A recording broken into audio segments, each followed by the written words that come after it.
por su presencia. Mi nombre es Carlos Rovira Valentín, como mencioné anteriormente.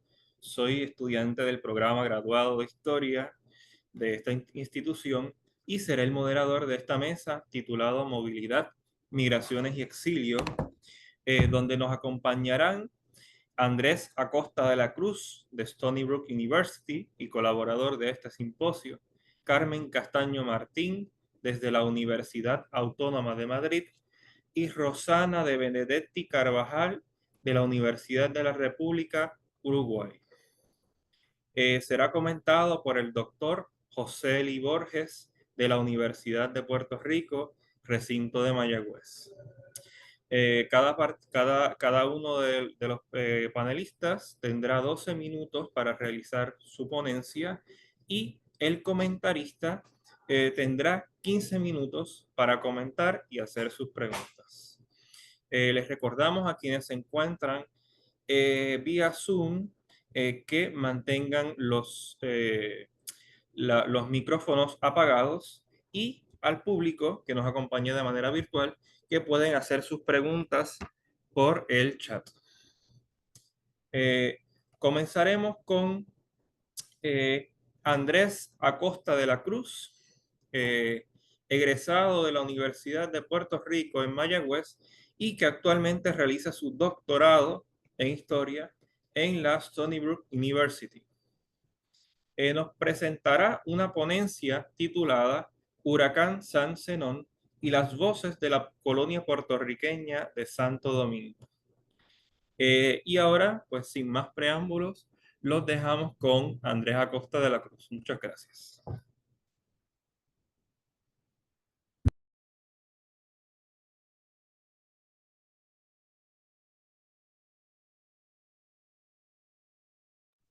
Andrés, estás en mute. Ahora, buenas tardes. Muchas gracias por esta invitación. Entonces, aquí le estaré presentando mi investigación, el huracán San Zenón y las voces de la colonia puertorriqueña de Santo Domingo. Ahora, para comenzar, es importante establecer el huracán. El huracán San Zenón ocurrió el 3 de septiembre del 1930. El mismo había sido descrito como un huracán pequeño de categoría 4, aunque hay unos que dicen que era más categoría 5, que azotó a Santo Domingo, ciudad capital de la República Dominicana. Su furia destruyó 90% de la ciudad, causando miles de muertos, heridos y dejando a miles más sin hogar. Incluso el historiador Frank Moya Pons lo responsabiliza de haber causado unos 4.000 muertes con unos 19.000 heridos, mientras que el historiador estadounidense Stuart Schwartz presenta que el huracán fue responsable de unos 8.000 muertes. En sí, ambos coinciden que esto había sido uno de los huracanes más mortíferos del Caribe en esta época. Entonces, mi investigación busca contestar algunos vacíos en la historiografía del huracán. Primero, la historia en torno a este huracán se ha enfocado mucho más en la figura de Rafael Leónidas Trujillo, quien había sido recientemente llevado al poder.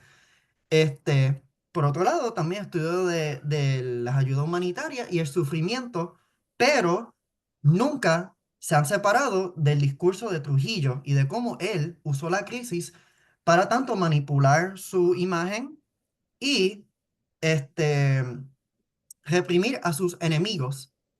Por otro lado, esta investigación busca avanzar la literatura sobre los desastres naturales y sociales en el Caribe, y el particular enfoque en la migración busca ampliar la historiografía de las migraciones transcaribeñas y la migración ambiental. Ahora, la migración puertorriqueña hacia la República Dominicana ocurre en un momento clave que coincide con el auge de la azúcar dominicana y el declive de estos en Puerto Rico y en Cuba. Por mitad del siglo XIX, se ve el auge del azúcar dominicana, ya que primero no había mucha siembra y habían cientos de kilómetros que no estaban siendo sembrados. Por otro lado, no había gente con quien cultivar. Por lo tanto, corporaciones, particularmente estadounidenses, se establecieron en la República a buscar estas tierras, explotarlas, y necesitaban trabajadores con experiencia, particularmente puertorriqueños y cubanos. Ya para finales del siglo XIX y principios del XX, vemos entonces en Puerto Rico dos crisis coincidentes, con la guerra del 98, lo cual causó una crisis socioeconómica y política tras el cambio de tanto la moneda como el cambio de soberanía. Por otro lado, el huracán de San Siriaco de 1899 empeoró las condiciones ya delicadas. También tenemos la sobrepoblación puertorriqueña, lo cual se vio al gobierno colonial a tratar de llevar a estos trabajadores a exportarlos particularmente a República Dominicana. Más adelante veremos otros lugares como en Hawái, en Estados Unidos. Pero en respuesta a esta sobrepoblación, aquellos puertorriqueños que se quedaban tenían que enfrentarse en las peores condiciones laborales, y si es que conseguían trabajo. Por otro lado, vemos otra ola de puertorriqueños llegar con la ocupación estadounidense de la República Dominicana entre el 1916 al 24. Y estos trabajaban aquí junto con el gobierno invasor como traductores y mediadores culturales. Y la última ola fue la del 1918, formado por veteranos desmovilizados tras el fin de la Primera Guerra Mundial. En sí, una idea de la cantidad de puertorriqueños que habían durante esta época nos la da el censo del 1920. En una población en el territorio dominicano casi acercándose a los 900.000, más o menos 50% casi hombres, de estos, un casi 50.000 eran migrantes. En sí, 5% de la población general del territorio dominicano. Y la mayoría de estos eran de las Antillas. Haití con 28.258, de las Antillas Europeas con 9.191, puertorriqueños con 6.069 y un sinnúmero pequeño de cubanos, 731. La gran mayoría de estos vivían en las regiones de Santo Domingo, San Pedro de Macorís, El Seibo y Puerto Plata. En particular, la puertorriqueña dominaba en Santo Domingo con unos 1.608 o 32% de la población migrante. Como ven aquí, la población migrante en Santo Domingo era de unos 5.075. A días después de que pasó el huracán, empezaron a llegar en los titulares puertorriqueños informaciones tanto de la destrucción como de que habían puertorriqueños que estaban muriendo y heridos en Santo Domingo. El 9 de septiembre había llegado una noticia a través del periódico El Mundo y El Imparcial de que se habían encontrado unos dos puertorriqueños muertos y unos 50 heridos. Y estas cifras siguieron en aumento. Entonces, gracias a listas que yo compilé de tablas publicadas en los periódicos, tanto de Puerto Rico como de la República Dominicana, pude entonces conseguir los nombres de estos puertorriqueños.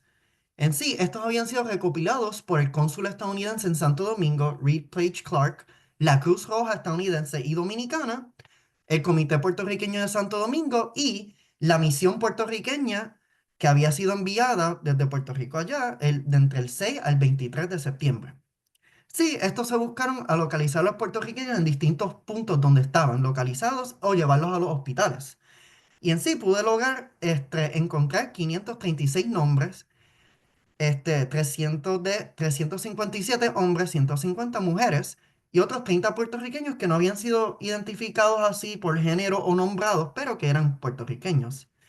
Entre estos, unos 71 puertorriqueños habían sido registrados oficialmente como muertos y pongo ahí signo de interrogación porque muchos de estos no se sabían quiénes eran por la cantidad pues, no dejaban rasgos para identificarlos. Por otro lado, eran quemados en piras enormes como una medida antiepidémica, por cual no se sabían.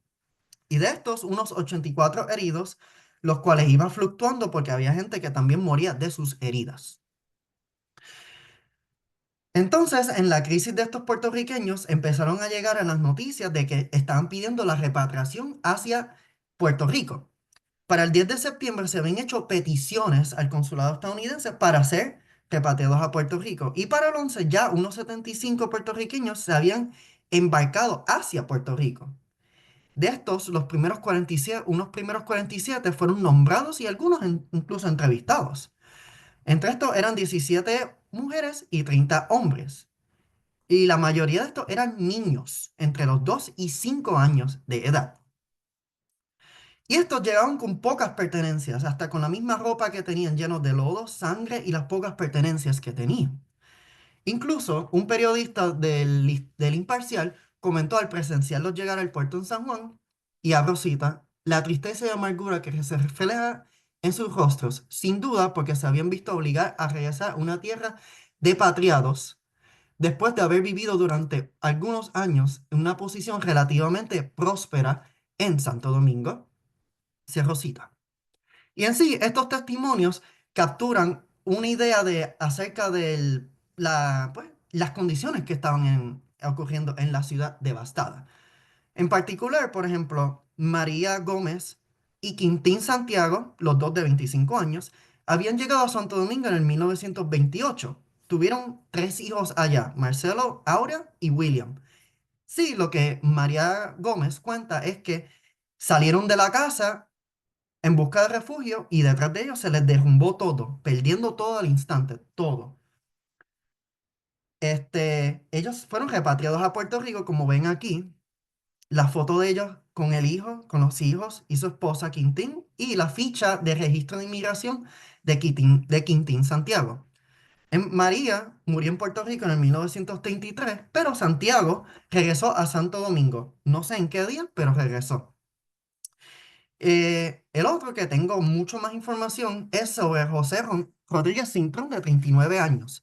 Natural de Cabo Rojo, él llegó a la Romana en 1926 junto con su esposa, Inocencia Serrano, también de Cabo Rojo. En el 28, él se trasladó a la capital, donde tuvieron una hija, Margarita Rodríguez, que en este tiempo tenía 2 años. Lo que cuenta él es que porque él tenía un negocio de alquiler de carros. Y lo que él cuenta es que cuando llegó el huracán, él se tuvo que refugiar y no pudo llegar a la casa. Cuando llegó al fin a la casa, buscando a su esposa y a su hija, fueron unos vecinos que lo encontraron a la hija todavía en los brazos de la mamá y la casa desplomada encima de ella. Y esta fue una de las múltiples anécdotas tristes. Y aquí ven él bajando con la hija y todavía la hija envendada y el traje lleno de lodo. Entonces, a estos puertorriqueños llegar una oleada de tanto peticiones como pues estos puertorriqueños que no tenían nada en absoluto. Entonces se empezaron a formar tanto en los periódicos como en el gobierno unos discursos ante estos repatriados. Uno de los discursos que salió fue el mantenimiento de estos. Primero, el gobierno decía, mira, nosotros no tenemos suficiente dinero para mantener a estos puertorriqueños. Primero, estamos en época de depresión y hace 2 años atrás había ocurrido el huracán San Felipe, el cual fue mm, tremendamente devastador a la economía puertorriqueña. Por otro lado, se establecieron unos requisitos de que estas personas necesitaban dinero, familiares que los pudiesen mantener por un tiempo incalculable. Y no muchos tenían familiares que para este modo. Entonces ellos no querían llevar la carga a la gente privada. Por lo tanto, cientos de puertorriqueños fueron denegados la posibilidad de poder retornar. Otros puertorriqueños, aunque no tengo mucha evidencia, pero con mucha seguridad, se fueron a otros focos donde habían otras colonias puertorriqueñas, como mencioné anteriormente. En sí, estos que se quedaron allá tendrían que después continuar la reconstrucción de la República Dominicana. Y estos que regresaban acá, que también fue otra razón de por qué pararon restringieron la repatriación, era porque en Puerto Rico no había trabajo, tanto en el café, en el azúcar, como en la construcción de edificios públicos nuevos. Sí, lo que se ve aquí es una falta tremenda de hospitalidad. Y estos no eran repatriados, sino eran refugiados y discursivamente en muchos casos podían ser hasta vistos como extranjeros en sus propias tierras, al no tener ya nada. Estos puertorriqueños ya no tenían un hogar propio en Puerto Rico, habiéndolo sustituido por uno en la República Dominicana. Entonces, el concepto de hogar, en el punto de vista de Didariana, es un sentir de presencia y acción al regresar como refugiados a un lugar sin hogar en sí. Entonces, estos eran vistos como unos cuasi extranjeros, ya que en este caso no tenían un propio hogar. Por lo tanto, el acto de acoger a estos era como un acto de acoger a un extranjero lo cual podía traer muchos perjuicios, tanto económicos como sociales. En todo caso, ya para el 19 de septiembre habían culminado las repatriaciones a través de auspicios del gobierno y del cónsul, sin duda alguna, o unos que pudiesen todavía con el dinero, ellos mismos regresaron a Puerto Rico. Pero los repatriados pude por lo menos conseguir que 231 fueron oficialmente reportados como repatriados. Pero esto fue una repatriación parcial, Andrés, ya que, me queda un ah, minuto. muy bien, este, ya que, por ejemplo, ciertos de estos regresaron a la República Dominicana. Como había mencionado anteriormente, Puerto Rico estaba devastado y algunos todavía tenían familiares o podían trabajar en la azúcar y en la reconstrucción de Santo Domingo. Por ejemplo, aquí ven, estas fichas son fichas de migración que, que Trujillo las instruyó en el 1939 y todo migrante se tenía que registrar con estas fichas.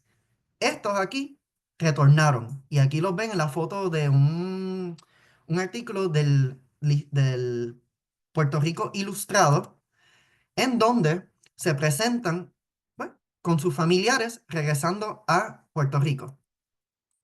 Incluso muchos de estos puertorriqueños continuarán yéndose a la República Dominicana a trabajar con la reconstrucción, sabiendo poco que en el momento iba a haber comenzar una dictadura sangrienta, una de las dictaduras más sangrientas que ha visto el Caribe, la dictadura de Rafael Leónidas Trujillo.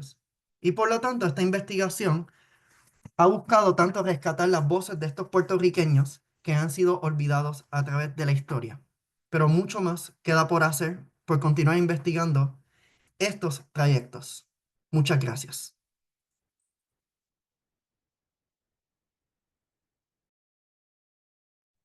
Bien, pues agradecemos la participación de Andrés Acosta de la Cruz y ahora daremos paso a Carmen Castaño Martín de la Universidad Autónoma de Madrid, quien presentará su ponencia titulada El periplo latinoamericano de Félix Gordon Ordaz, un republicano en el exilio. Carmen Castaño Martín es natural del Romeral, una pequeña localidad de la provincia de Toledo, España. Estudió el grado en Historia en la Universidad de Alcalá, en Madrid. Se especializó en Historia de América gracias a un trabajo titulado Entre la solidaridad y la legitimación, la revolución cubana en la prensa mexicana, y desde el año pasado participa en un laboratorio de investigación de geopolítica e ideología en el mundo hispánico global, dirigido por el historiador Rodrigo Escribano Roca. Actualmente cursa un máster en Historia Contemporánea en la Universidad Autónoma de Madrid. Sin más preámbulos, le damos el turno a Carmen Castaño Martín. Muchas gracias.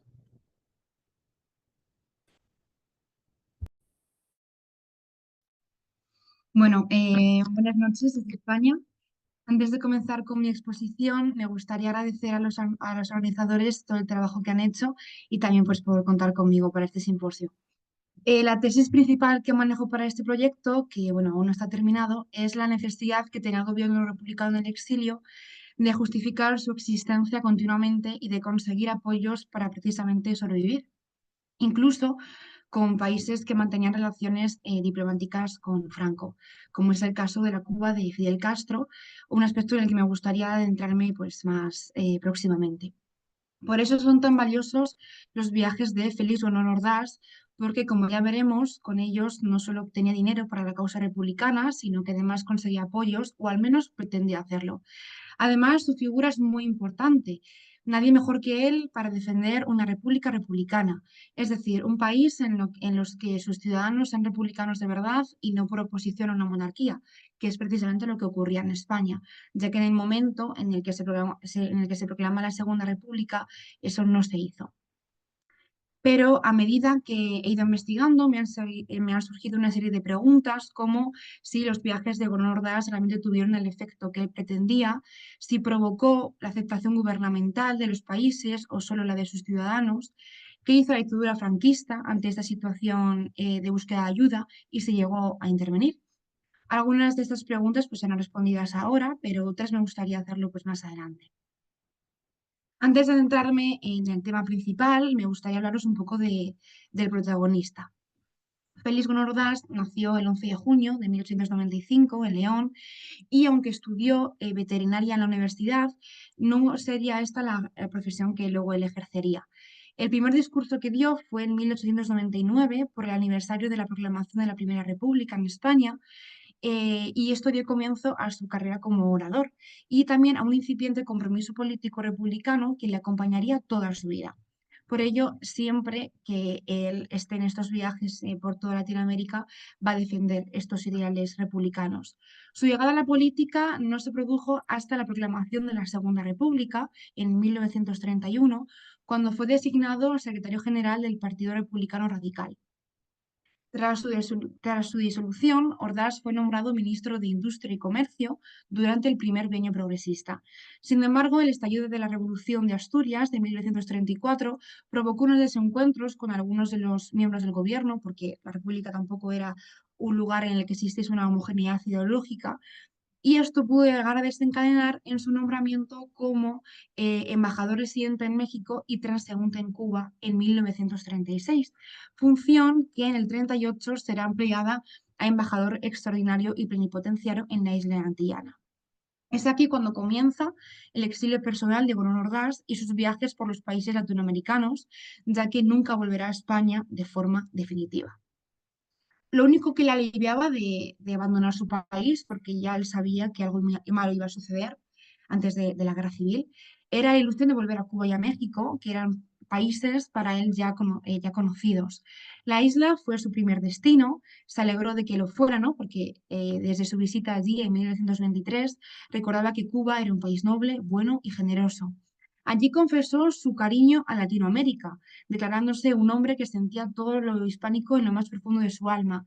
Además, creía que lo mejor para que se comprendan, estimen y amen los pueblos de origen hispano y España es un sistema de cultura común por medio de intercambios intelectuales. De hecho, proponía la creación de una universidad hispanoamericana en Sevilla y otra en Madrid. En lo que respecta a su etapa como embajador en México, su nombramiento supuso el fin de la diplomacia monárquica que aún persistía en España, una diplomacia inepta e incompatible claramente con la finalidad de la República. Y de esta manera hablaban de él en México. Es un enamorado de América, estimando que es necesaria una completa compenetración de ideas entre los pueblos de habla española y la península ibérica. Con la excusa de su cargo, Gómez Ordaz intentó atraer a los españoles que vivían en México y Cuba a la causa republicana, ya que se dio cuenta de que estaban pésimamente informados de ella, sobre todo tras el estallido de la Guerra Civil. Es más, él se lamentaba en sus memorias de no haber podido republicanizar más a la gente que vivía en México porque enseguida estalló la Guerra Civil. Una vez que esta termina, Gómez Ordaz tomó la decisión de permanecer en México, a pesar de no ser una época propicia para el republicanismo español, ¿no? Porque la República ya había caído, se había instaurado la dictadura franquista en España, pero nuestro protagonista nunca abandonó su compromiso político. De hecho, su apoyo incansable a la causa le llevó a ser nombrado presidente del Gobierno de la República, un cargo que ostentaría entre 1951 y 1960, y sería durante estos años cuando Ordaz realizó la mayor parte de sus viajes. Sus primeros viajes en calidad de presidente del gobierno los hace en 1954 y con un objetivo claro: conseguir fondos económicos con los que poder ayudar a la supervivencia de la República. Estaba convencido de que los gobiernos democráticos que comprendían el problema del exilio republicano tenían la obligación moral de cooperar en su lucha. Es así como él visitó La Habana, Paz, San José o Ciudad de Guatemala. Estos viajes se intensificaron en 1957, momento en el que el dirigente republicano se empieza a dar cuenta de la soledad cada vez mayor que se cernía sobre la República. Tuvo problemas con los visados, también tuvo desautorizaciones de su entrada. No se escucha. ¿No? Yo estoy escuchando bien. Yo escucho perfecto. Yo escucho perfectamente bien. ¿Sigo? Vale. Bueno, que también tuvo una serie de desautorizaciones de su entrada en algunos países. Sin embargo, esto no le impidió a él ejercer su labor y es por eso que visitó Ciudad de México, La Habana de nuevo, San Juan, San José, Panamá, Montevideo, Mendoza, Buenos Aires. En todas estas ciudades fue muy bien recibido, no solo por las autoridades o por la prensa, sino también por todos aquellos curiosos, tanto españoles como naturales de cada país, que querían saber del estado de la República y de los problemas que la aquejaban, porque justamente 2 años antes, en 1955, se produjo la entrada de la España franquista en la ONU, y esto perjudicó gravemente las esperanzas de los republicanos, ya que vieron cómo internacionalmente poco a poco se iba aceptando una dictadura instaurada en España. Pero todo este periplo latinoamericano terminaría en 1959, cuando realizó su último viaje político por América, viaje que él ni siquiera sabía que iba a ser el último. En esta nueva etapa tuvo la oportunidad de regresar a La Habana, una Habana con un nuevo líder, Fidel Castro, al que tuvo la oportunidad de conocer. Aunque fue una visita llena de problemas, pues en la ciudad se difundió una noticia de que el gobierno republicano había recibido dinero de Fulgencio Batista, consiguió mantener la reputación de la República intacta. En este viaje también pudo visitar Caracas, donde hizo numerosos actos con la colonia de españoles en la ciudad. También Sao Paulo, que a pesar de que pasó muy poco tiempo allí porque el gobierno brasileño no le permitía quedarse más, por la foto que os he expuesto, se ve muy bien que los brasileños realmente apoyaban a la República y celebraron que él pudiese visitar el país, aunque fuese en ese corto tiempo. Y también visitó Montevideo, donde visitó el Centro Republicano Español, una institución que se encontraba en muchos países latinoamericanos y que también él visitó en todos ellos. Después de su paso por Buenos Aires de nuevo, Santiago de Chile, Lima, Bogotá, pudo darse cuenta, por un lado, de que los españoles que huían de España rápidamente se adherían a la causa republicana y socialista, y también se dio cuenta de la atención que provocaba eh, su visita en todos aquellos no españoles que querían conocer lo que sucedía con la República. Su último viaje, antes de regresar a París, lo hizo a Estados Unidos, visitando las ciudades de Washington y Nueva York. Allí, ante personalidades destacadas, expuso el problema económico del gobierno, ya que los países democráticos no ayudaban a la República, como tampoco casi que no lo hicieron durante la Guerra Civil. El temor de la entrada de Franco a la OTAN, las esperanzas por el establecimiento de la República, soluciones pacíficas a la dictadura franquista. En el resumen de todos estos viajes, Bruno Ordaz nos deja algo claro, que de este periplo salió muy satisfecho. ¿Por qué? Porque tal vez pudo hacer aquello con lo que soñó desde la proclamación de la Segunda República, y era conseguir republicanos de verdad. Y aunque la mayor parte de países que visitó no llegaron a acompañar en su corta existencia al gobierno en el exilio, sí consiguió difundir sus principios. Para terminar, cuando él ya acaba su etapa como presidente del gobierno, abandona definitivamente la política. Acaba muriendo en 1973 en Ciudad de México sin poder volver a su tierra leonesa que tanto quería y sin poder ver a su España convertida en la democracia con la que siempre soñó y por la que siempre luchó. Ya estaría. Bien, pues agradecemos a Carmen Castaño por su participación. Ahora le daremos paso a nuestra tercera y última panelista, Rosana de Benedetti Carvajal, con su presentación titulada Exiliados brasileños por el mundo, Proyectos Memorias do Exilio como lugar de denuncia. Rosana de Benedetti Carvajal es licenciada en Historia por la Facultad de Humanidades y Ciencias de la Educación de la Universidad de la República en Uruguay. Es maestranda en Historia Política de la Facultad de Ciencias Sociales de la misma universidad y es integrante del grupo CSIC, que es la Comisión Sectorial de Investigación Científica, en una investigación, ¿verdad?, sobre los exilios políticos contemporáneos de la universidad. Las líneas de investigación que trabaja son la construcción de memoria sobre el pasado reciente, la violación de los derechos humanos en el contexto de los procesos represivos en el Cono Sur y específicamente el exilio brasileño en Uruguay. Sin más preámbulo, le damos la bienvenida a Rosana de Benedetti. Muchas gracias. Bueno, muchas gracias. Agradecer a los organizadores por la oportunidad de presentar mi trabajo. Eh, y bien, estoy un poco precaria porque estoy en otro país, también vengo por otra actividad académica, estoy con el celular, espero que se escuche bien. Bueno, la obra que les traigo es un proyecto, como dice su título, proyecto de memoria sobre exiliados brasileros que se encontraban exiliados en Europa.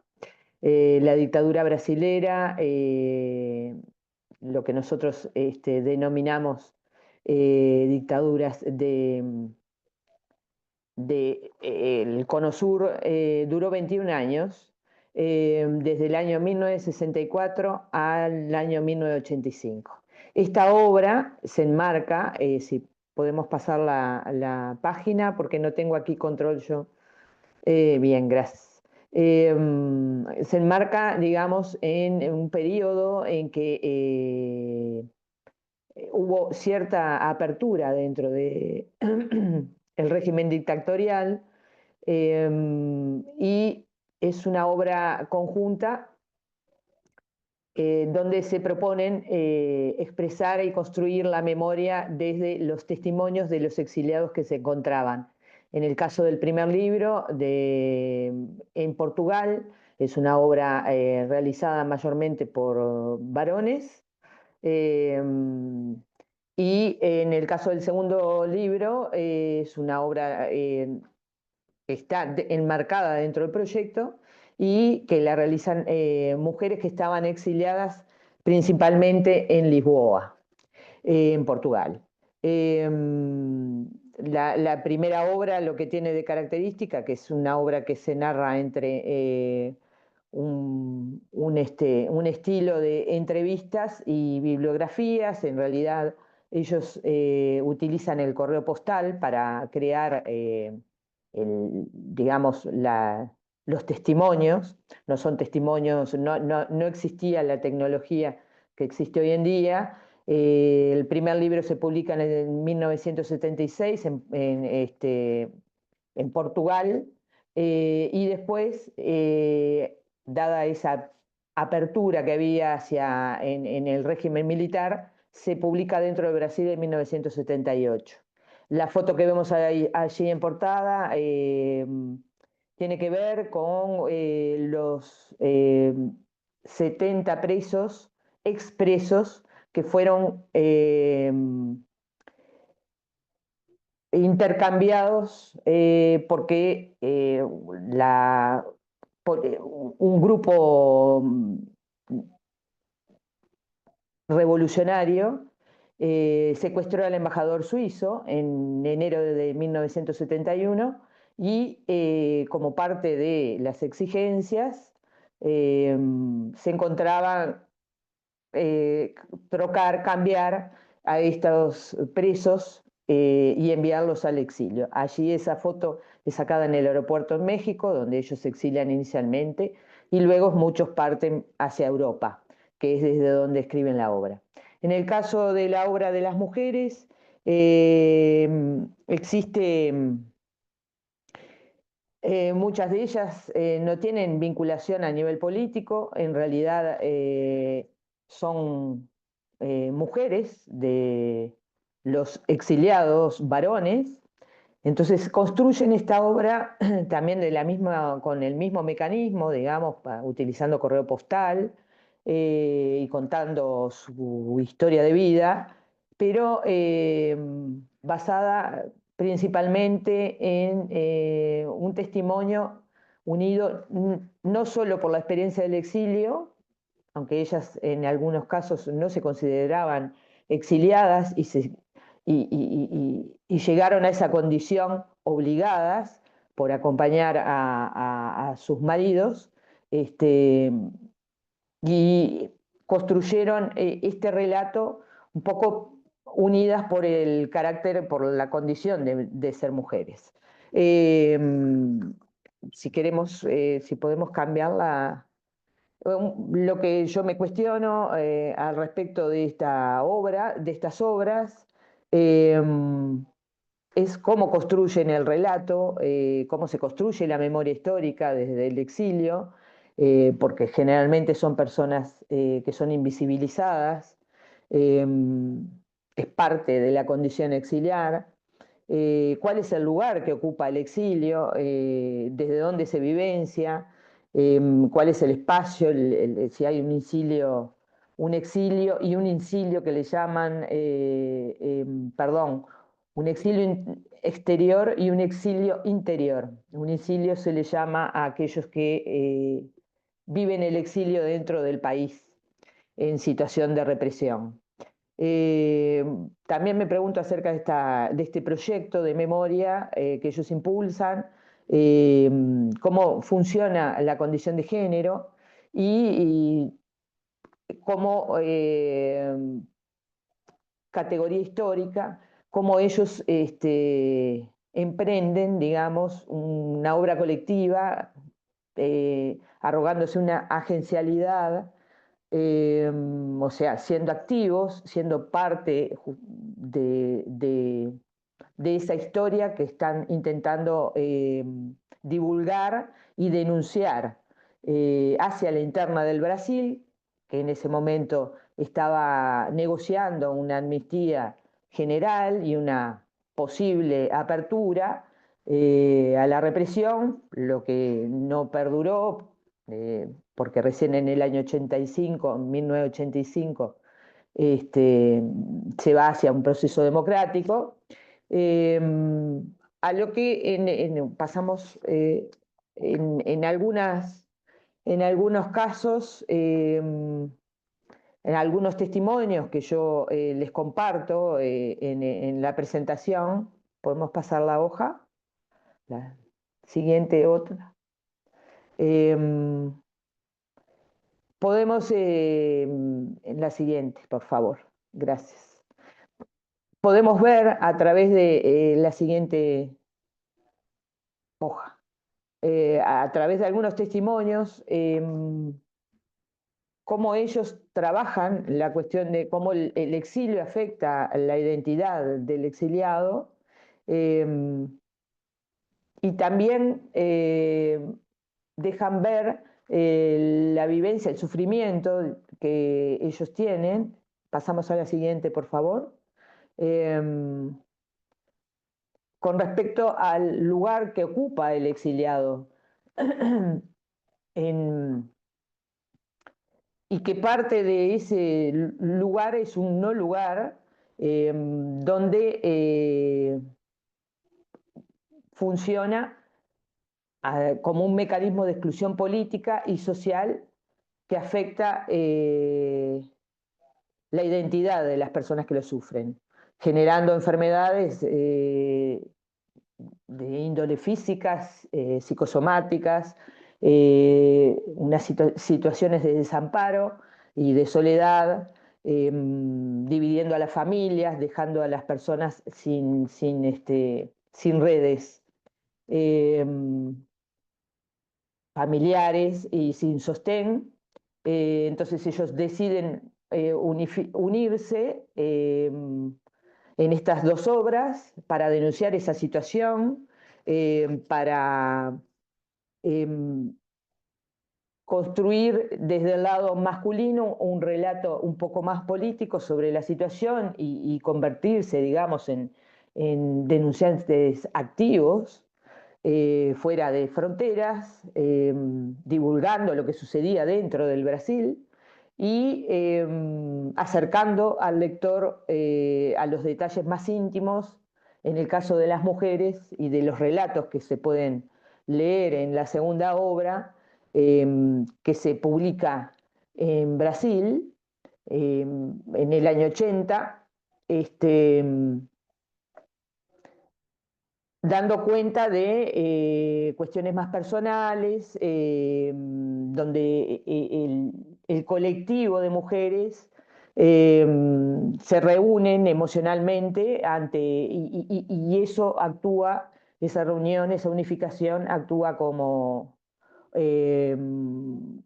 como un sostén de la situación exiliar que les tocó vivir, que, como dije anteriormente, en muchos de los casos no vivieron exiliadas, o sea, no fueron tratadas como exiliadas en el sentido estricto, o sea, no eran ellas las que eran desterradas, sino sus maridos, y ellas acompañaron junto a sus familias, y en muchos casos tuvieron que, a posterior de que el marido estaba en el exilio, acompañarlos con sus hijos.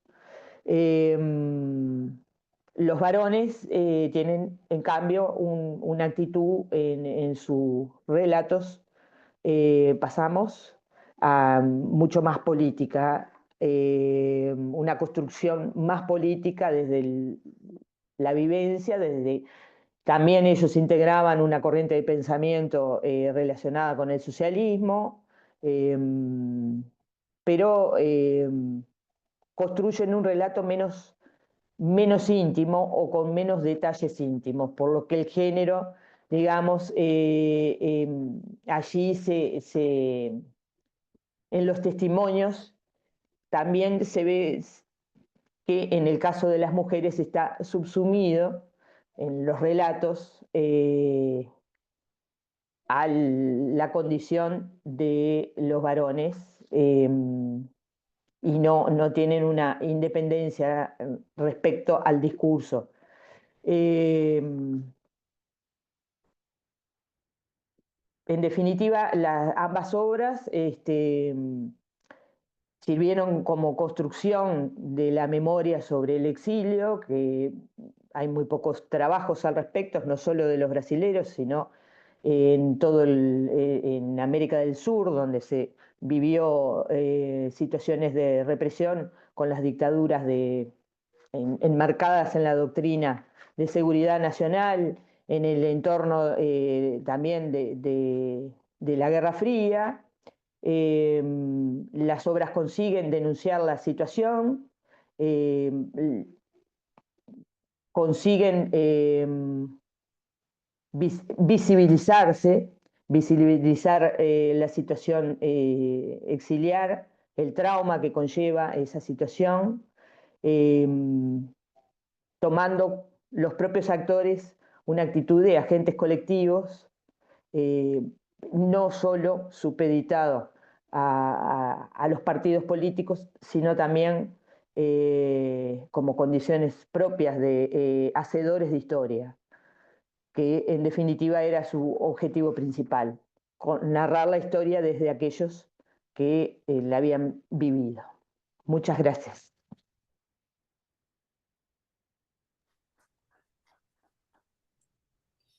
Bueno, pues muchísimas gracias a todos los exponentes, excelentes las ponencias. Ahora le daremos paso a nuestro comentarista, el doctor José Lee Borges. Posee un doctorado en Filosofía y Letras con especialidad en Historia de la Universidad de Puerto Rico, recinto de Río Piedras. Sus áreas de estudio y de investigación giran en torno a los movimientos migratorios, la historia social y cultural, el transnacionalismo y la transculturación. Es autor de artículos académicos publicados en revistas especializadas de historia, así como de ensayos y columnas publicadas en revistas digitales y los principales periódicos y semanarios de Puerto Rico. Ha presentado conferencias en Canadá, Cuba, España, Estados Unidos, México y Puerto Rico. Sus investigaciones, libros y escritos han sido reconocidos y premiados por el Instituto de Literatura Puertorriqueña y el Pen Club de Puerto Rico. Fue seleccionada por la Fundación Flamboyant y la Andrew W. Mellon Foundation como autor Letras Boricuas 2022.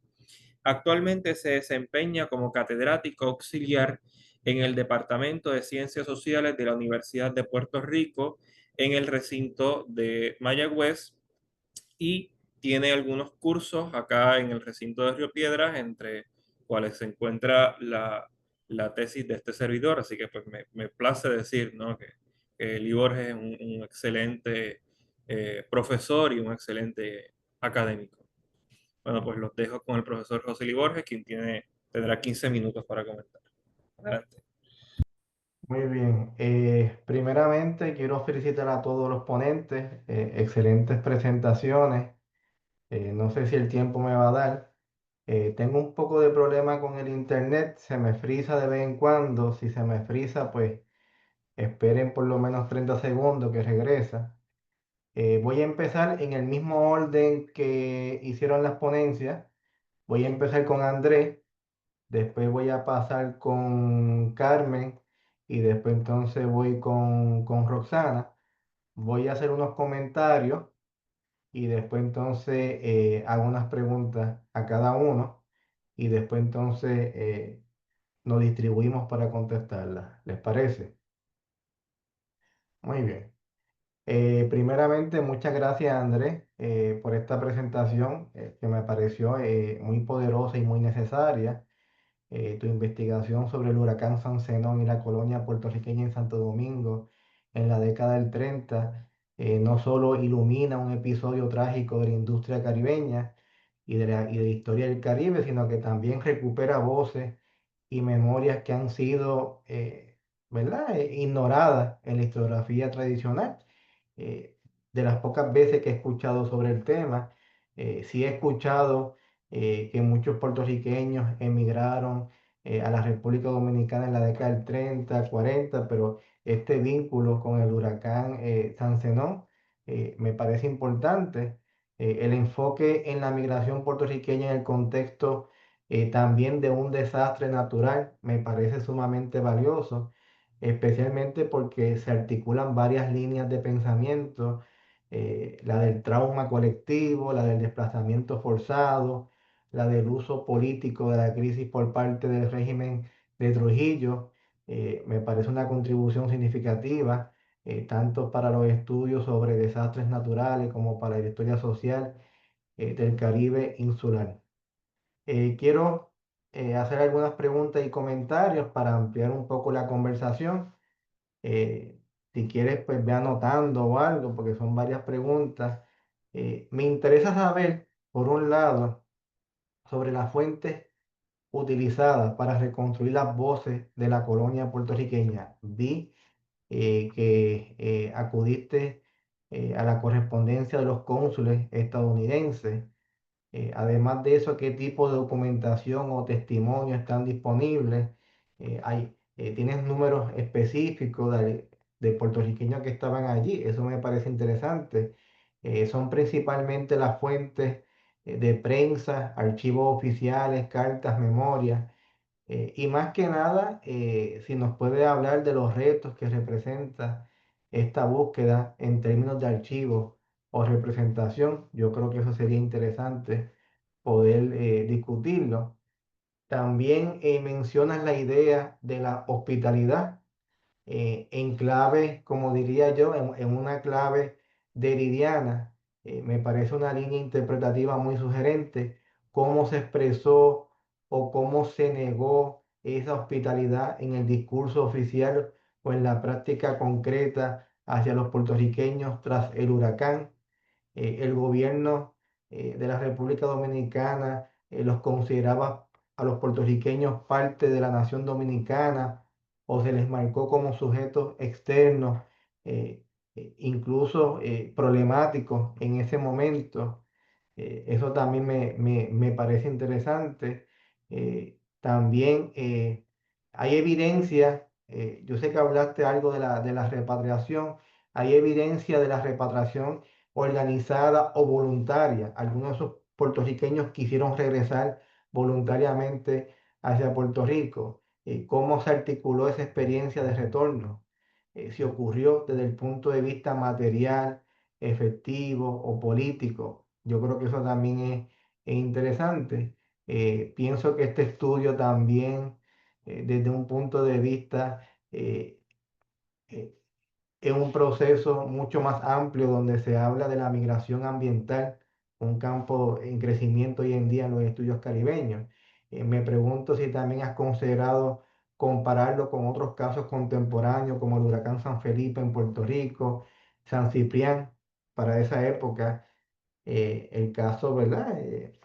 más reciente, y estoy seguro que muchos de los que están aquí lo hemos vivido, el huracán María 2017, para explorar las trayectorias paralelas de vulnerabilidad, de desplazamiento y respuesta estatal en el caso del huracán María hacia Estados Unidos. En resumen, ¿verdad? Me parece fundamental la apuesta que está haciendo para rescatar estas memorias silenciadas. En ese sentido, también, ¿cuál tú crees que es el valor político y ético de contar esta historia hoy en día, casi 100 años de, de, de, de- de tiempo en medio de un Caribe, en medio de un Caribe que pienso yo que sigue siendo vulnerable a desastres naturales y desigualdades sociales? ¿Cómo tú puedes encajar ese pensamiento ahí de esos puertorriqueños que emigraron y que muchos retornaron al contexto de hoy en día? ¿Qué tanto ha cambiado ese Caribe de hace 100 años a ese Caribe de hoy en día, eh, con estos eventos climatológicos que nos afectan tan cotidianamente? Por lo demás, me parece un trabajo, ¿verdad? Que hasta ahora tiene mucha rigurosidad, un trabajo que también presenta mucha empatía y que aporta una mirada transnacional tan importante en la historia caribeña. Así que te agradezco que lo compartieras con nosotros en este espacio del simposio. Ok, ahora voy con Carmen. Quisiera comenzar también agradeciendo a Carmen por esta presentación tan rica y tan articulada, que nos invita, pienso yo, y si estoy equivocado, ¿verdad? Pues me corrige. Hubo un momento que el internet se me cayó y no pude escuchar algunas cosas, pero yo lo veo como un repensar el exilio republicano español, más de los casos ya clásicos, como el caso de México. Lo que usted hace al centrar la atención en la figura de Félix Gordon Ordaz y su gira por América Latina, yo creo que esta investigación contribuye a una historia mucho más amplia y transnacional del republicanismo del siglo XX, que tradicionalmente, por lo menos acá en Puerto Rico, conocemos. Me parece especialmente valioso que el trabajo no se limite a describir la trayectoria de Gordon Ordaz, sino que plantee preguntas sobre la eficacia política de sus viajes, el contexto diplomático en que se desenvolvieron, esta combinación de biografía política, historia diplomática, análisis del exilio. Entiendo yo que permite hasta cierto punto reconstruir un escenario mucho más complejo de los intentos del republicanismo por seguir vigente en el plano internacional y de seguir ganando adeptos. Y pregunto, por esa misma línea pregunto, me interesa mucho la hipótesis que usted plantea, que a pesar del esfuerzo diplomático, y me corrige si estoy mal, ¿verdad? A lo mejor me puedo equivocar y lo estoy viendo de otro punto de vista, pero la hipótesis que plantea que a pesar del esfuerzo diplomático, la República en el exilio no logró un respaldo institucional significativo. Entonces me pregunto si encontraste en esa búsqueda investigativa, ¿verdad? Si usted encontró excepciones parciales o gestos de reconocimiento simbólico en alguno de estos países que visitó Gordon Ordaz, por ejemplo, declaraciones públicas, prensa favorable o recepción por parte de partidos o sindicatos locales en ese periodo. En cuanto, por ejemplo, a la excepción, a la recepción que tuvo Gordon Ordaz en Latinoamérica. Hay evidencia de cómo se percibió la figura eh, de Gordon Ordaz en estos contextos. Se le veía como una figura legítima, me viene a la mente, o muchas veces lo veían como una figura, un representante nostálgico. o como un actor político, ¿se le veía como una persona que realmente tenía poder o no? Pregunto yo. También me pareció muy relevante que incluya a Puerto Rico como uno de los destinos de la gira, dado el estatus político particular que tenemos, ¿verdad? ¿Qué tipo de encuentros o actividades eh, logró concretarse en la isla? ¿Se han conservado registros o memorias eh, de esa visita? En términos metodológicos, creo que el uso de las memorias puede ser muy fructífero, pero también a veces usar las memorias tiene su desafío. No sé, ¿verdad? Si todos coinciden. Usar memorias también presenta unos desafíos. ¿Cómo usted está abordando la dimensión subjetiva de las memorias, ese desafío de la fuente? Eh, Usted las contrasta sistemáticamente con archivos diplomáticos, prensa, correspondencia, para ver, ¿verdad?, cómo se balancea ese posicionamiento que se da. Y finalmente, una reflexión un poquito más general. Su trabajo me parece una aportación necesaria a la historia del exilio, porque no solo rescata una figura, eh, ¿verdad? Menos estudiada o quizás todavía poco estudiada, sino que también llama la atención.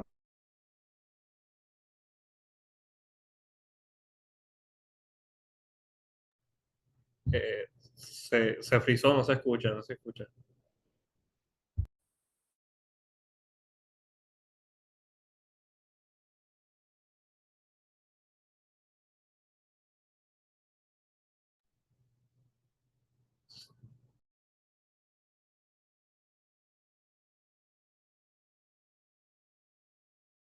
So,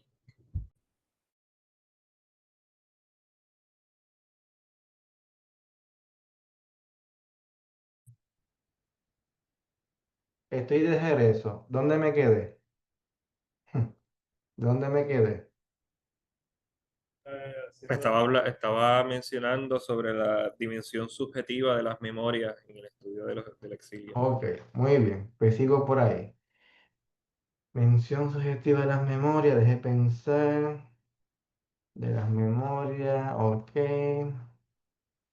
Ok, hice la pregunta vinculada a Puerto Rico, de la visita de Gordon Ordaz a Puerto Rico. Esa pregunta la hice. Sí, Sí, Ok, ese estuvo. En los términos metodológicos, también, Sí, también. Ok, pues yo creo que terminé entonces ahí. Una reflexión final sobre su presentación. En términos generales, me parece un trabajo con una aportación históricamente necesaria sobre el exilio, porque no solo rescata una figura menos estudiada, sino que también llama la atención sobre la fragmentación, sobre el desgaste político, sobre los límites materiales de los gobiernos en el exilio, que me parece que son temas que siguen siendo muy relevantes hoy en día dentro de otras latitudes, pero que siguen siendo muy importantes en la actualidad. Por último, pero no menos importante, me parece, ¿verdad?, una gran investigación que abre nuevas rutas de investigaciones sobre la diáspora republicana y su proyección en América Latina. Muy bien, eso fue Carmen. Estamos. Si son muchas preguntas, me disculpan, ¿verdad? Pero se supone que tengamos tiempo porque faltó un ponente. Así que sí, tenemos hay tiempo. tiempo, hay tiempo, Hay se tiempo, parece. ¿verdad? Muy bien. Entonces, la última presentación no quiere decir que sea la menos importante. Dicen que los últimos seremos los primeros, ¿verdad? Roxana. Agradezco mucho, Roxana, por compartir esta presentación con nosotros. Esta presentación nos invita a mirar el exilio no solo como un desplazamiento político, sino también como una experiencia profundamente humana, que yo creo que eso muchas veces, ¿verdad? Se olvida. Eh, el exilio es una experiencia profundamente humana, marcada por muchos elementos como el género, la memoria, las instituciones políticas. Me parece importante el abordaje que usted hace del proyecto Memorias de Exilio como un espacio de denuncia y como autorrepresentación de exiliados eh, brasileños bajo la dictadura. eh, yo creo que eso nos ofrece una oportunidad para repensar los modos de narrar y preservar el trauma que provoca el exilio y mayormente, ¿verdad? En términos políticos, cuando nos referimos a estos casos de exilio.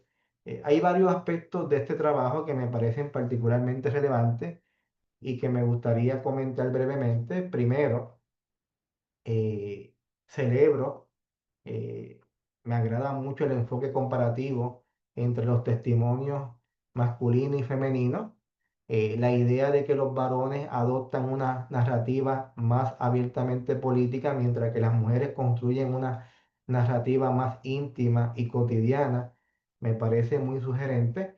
Digo, yo lo estoy viendo desde esa perspectiva, quizás estoy equivocado, pero también me pregunto si este contraste podría estar influenciado por las propias convenciones de género sobre cómo se debe narrar una experiencia política.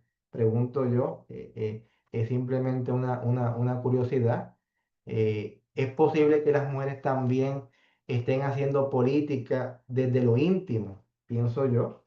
Y sería bien interesante escudriñar sobre eso. eh, Haciendo política desde lo íntimo, desde la maternidad, el cuidado, la resistencia diaria. Eh, Pregunto yo cómo se articula ahí el concepto, ¿verdad? De agencia como parte de estas manifestaciones de la mujer. Segundo, me pareció muy interesante ya que el trabajo plantea con fuerza la importancia de quién tiene derecho a escribir la historia. Y eso siempre se ha debatido, ¿verdad? En ese sentido, me pareció muy potente tu referencia a Corazas. Son los protagonistas quienes hacen la historia al narrarla. Pero quisiera preguntarte entonces, dentro de todo esto, cómo se construye eh, la legitimidad de estos relatos en el espacio público. Y me parece que usted lo presenta de manera muy interesante. Fueron bien recibidos estos tomos en Brasil, cómo fueron recibidos, cuál fue la aceptación. Hubo intentos de quitarle legitimidad o marginar estos testimonios por parte de la dictadura o incluso por parte del propio campo intelectual. Pregunto yo, que eso todavía se puede ver en la actualidad. ¿Cómo fueron recibidos estos testimonios y hasta cierto punto fueron desacreditados? El uso de cartas, manuscritos y narrativas en primera persona como fuente es otro gran acierto, me parece, en esta investigación. ¿Qué criterio? Y pregunto, ¿verdad? Aquí yo pregunto, ¿qué criterio usted utilizó para seleccionar los testimonios que analizas más a fondo? Y cómo usted se posiciona metodológicamente ante ellos, como lectora, como historiadora, como interlocutora. Aquí viene un gran dilema eh, en estos procesos de investigación. Quisiera también destacar la relevancia del enfoque transnacional, me parece muy acertado. El exilio en Polonia, en Lisboa, revela dimensiones poco tratadas del exilio latinoamericano. Muchas veces nos centramos en México o en Francia, y me parece que estudiar estos otros casos, ¿verdad? Es un acierto y un enfoque transnacional muy acertado. En ese proceso, ¿usted encontró diferencias notables en las condiciones de acogida entre estos dos contextos europeos, si existió o si encontró algo, cómo afectaron estas diferencias a la posibilidad de organización, expresión o integración. Es una pregunta que me viene a la mente. Y por último, ya estoy terminando, me parece fundamental que este trabajo no solo reconstruya memoria, sino que también subraye el exilio como un acto forzado y político, pero no como un acto de pasividad. Eso para mí es importante. Los protagonistas, como bien usted señala, se niegan a ser víctimas silenciosas, escriben, denuncian, intervienen, gritan, hablan, se expresan. Esta dimensión ética y política del testimonio a mí me parece fundamental, una pieza clave en la investigación. Esta presentación nos debe recordar, ¿verdad?, que el exilio no es solo una herida, sino también una forma de presencia activa, una manera de resistir. ¿Cómo se resiste? Escribiendo. Y yo creo que eso es parte, ¿verdad?, de la aportación. Así que muchas gracias por traer o darle vida a estas voces del exilio como parte de su análisis. Muy bien. Bien, pues entonces ahora los ponentes tendrán la oportunidad de contestar las preguntas y comentarios del comentarista, pues si pudiera ser posible, ¿no? En el orden en el que fueron entonces realizadas. Así que entonces pues podemos comenzar con Andrés. Adelante, Andrés. Pues sí, muchas gracias, doctor Borges, Lee Borges, por sus palabras. A la verdad, me encanta que le haya gustado porque yo junto con Humberto García Muñiz, esta investigación fue una investigación larga y bastante difícil. Y esto fue una parte de una tesis que exploraba esencialmente era la ayuda humanitaria de Puerto Rico hacia la República Dominicana y fue coincidencia que me conseguí con estos puertorriqueños. Entonces fue una vez que yo estaba viendo los periódicos que empezaron a nombrar y a presentar las listas, yo dije, ok, esto está interesante. Yo había ya sabido que está la página Family Search, que me ayudó mucho a buscar ciertos puertorriqueños que yo sabían que con certeza estaban en la República Dominicana. Por otro lado, también usé el Archivo General de la Nación, que tiene un repositorio digital de estos registros migrantes. Algunos yo no estaba 100% seguro porque eran nombres muy comunes, pero había unos que yo decía, mira, esta persona, la cara se me parece mucho. Y fue pura coincidencia que yo pude conseguir estos y trazarlos. Y esto fue lo que más me tomó el tiempo. Trazar cada uno de estos puertorriqueños y encajarlos en el discurso mayor de lo que estaba pasando con el gobierno de Puerto Rico en esta época, tras la Gran Depresión y el huracán San Felipe y ahora el huracán San Zenón. También había conseguido en el archivo aquí en Puerto Rico, este, en unas cajas de pasaportes, un puertorriqueño que él quería regresar a la República Dominicana por el huracán San Zenón. Él se repatrió a Puerto Rico y ahora quería regresar porque no consiguió nada en Puerto Rico.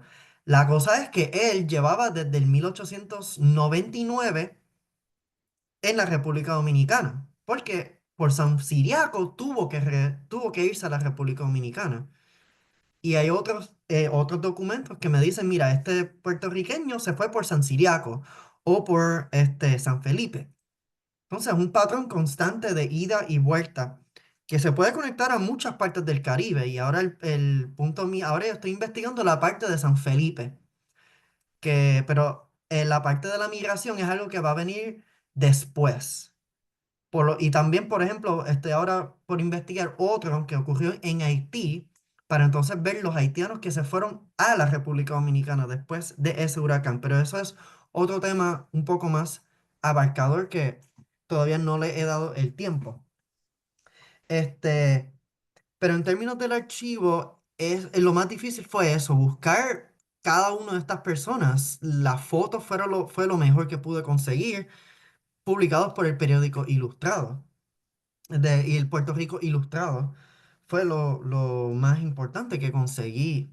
Y todavía sé que faltan muchos, pero es un sinnúmero grande, esos 536 personas que pude conseguir. Y déjame ver, ¿qué era lo otro? Ah, sí, de lo que yo sé, estos fueron los que fueron repatriados por el gobierno, aunque los periódicos de tanto de Puerto Rico como la República Dominicana siempre publicaban en unas páginas los viajeros que estaban yendo en los distintos vapores y barcos que iban de un lado a otro de las Antillas. Pero con certeza no sé, si ellos estuvieron de verdad. Yo sé que me aparecieron uno o dos nombres, pero de ahí del estatus socioeconómico de ellos, no sé, que eso es lo que está difícil. En particular también otro personaje interesante que estaba era José Luis González, que él Ujú. estaba allá y él había nacido en la República Dominicana.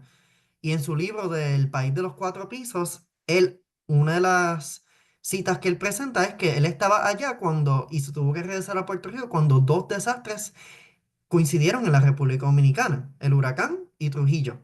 Y Y eso en fue como cuanto a picado. a la hospitalidad, que la percepción que se crea de esos puertorriqueños allá.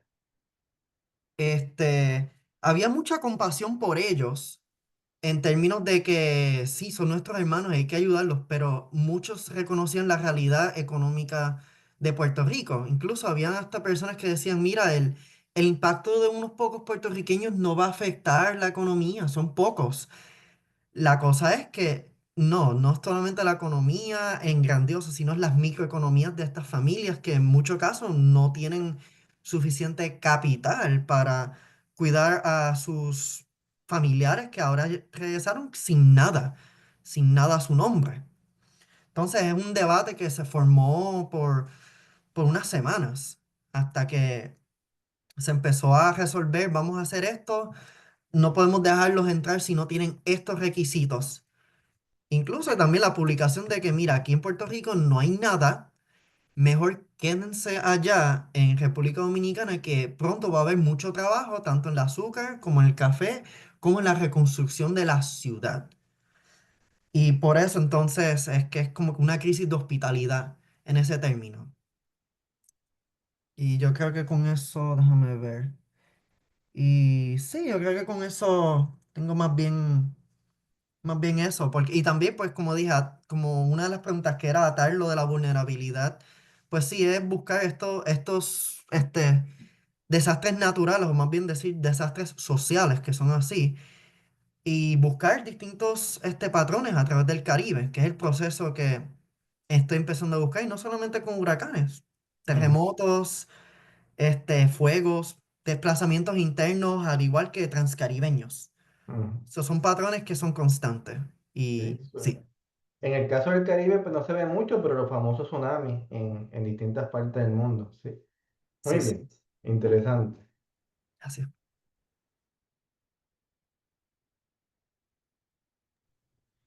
Ahora, pues, según ¿no? el orden de las preguntas que tengo aquí, ahora si Carmen puede pues, responder, reaccionar a los comentarios y preguntas del comentarista, pues adelante.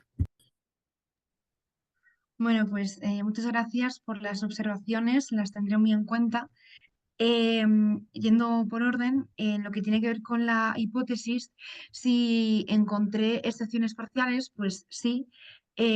Solamente Yugoslavia, aunque no pertenezca a América Latina, pero Yugoslavia y México fueron los únicos países que siguieron apoyando a la República en el exilio hasta su disolución en el 77.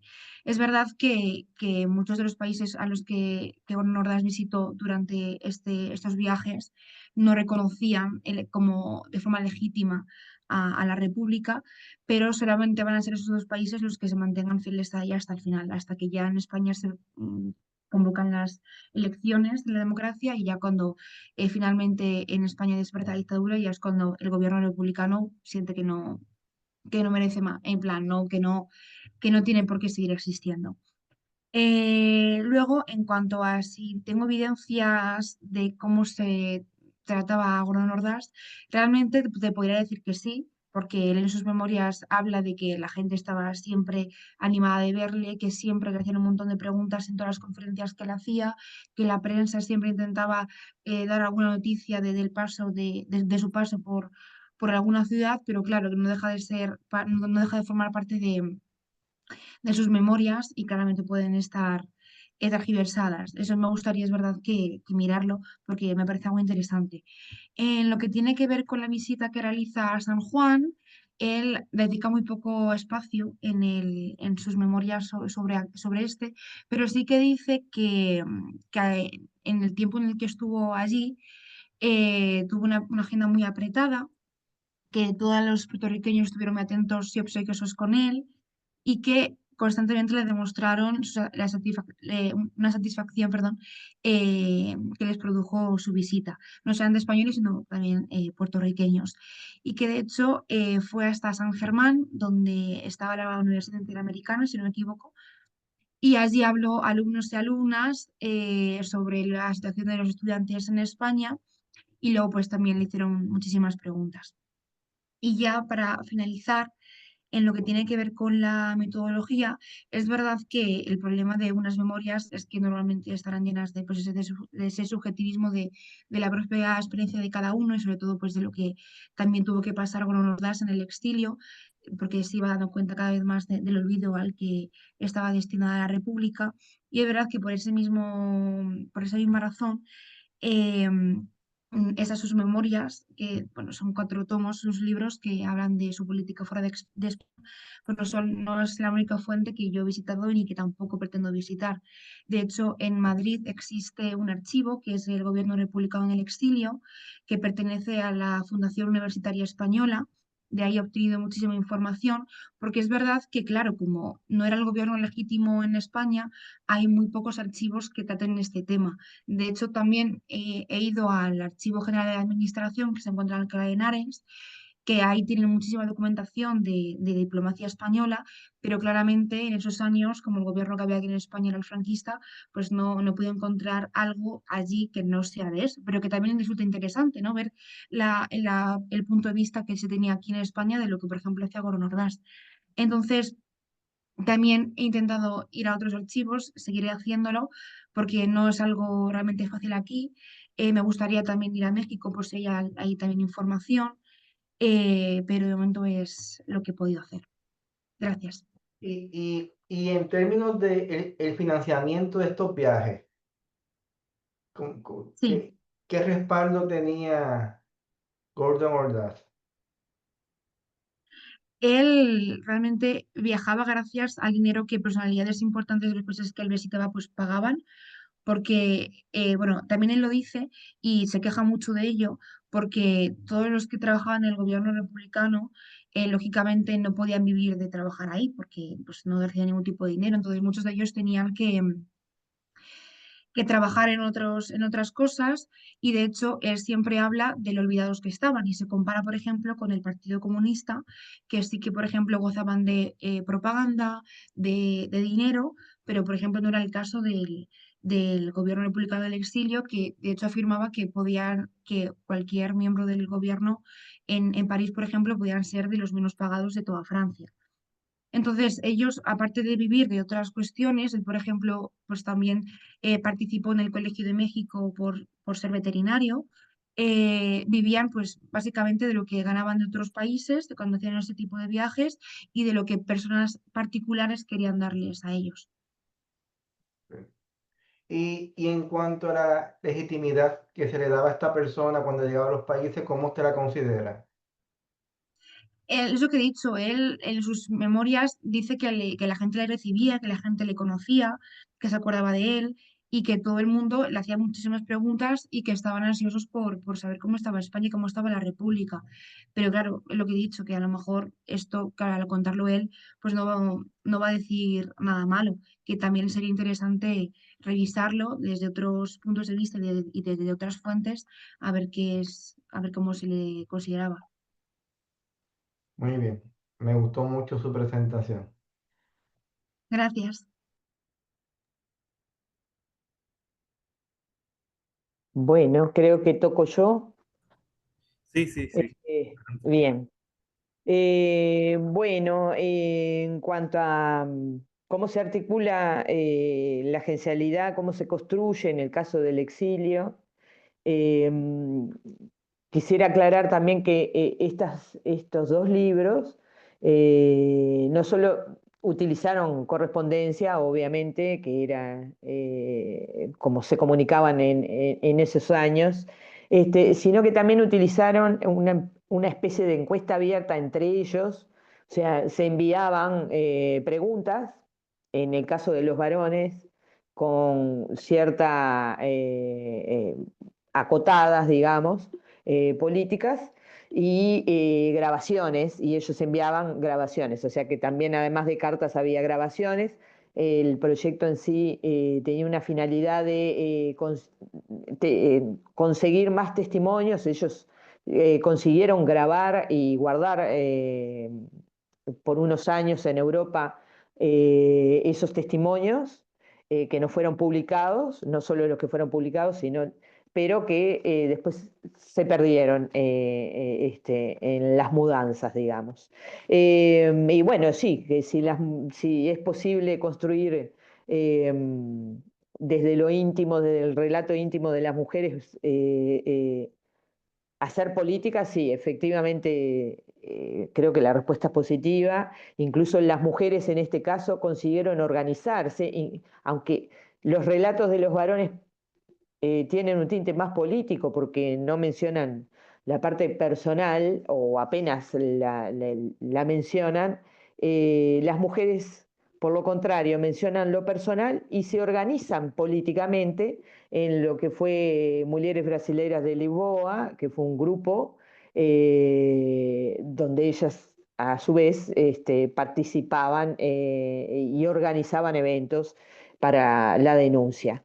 En referencia a la metodología que utilicé sobre los testimonios, en realidad fue la definición de categorías, porque es una obra muy rica, tiene mucha diversidad, incluso recogen lo que pocas veces he visto,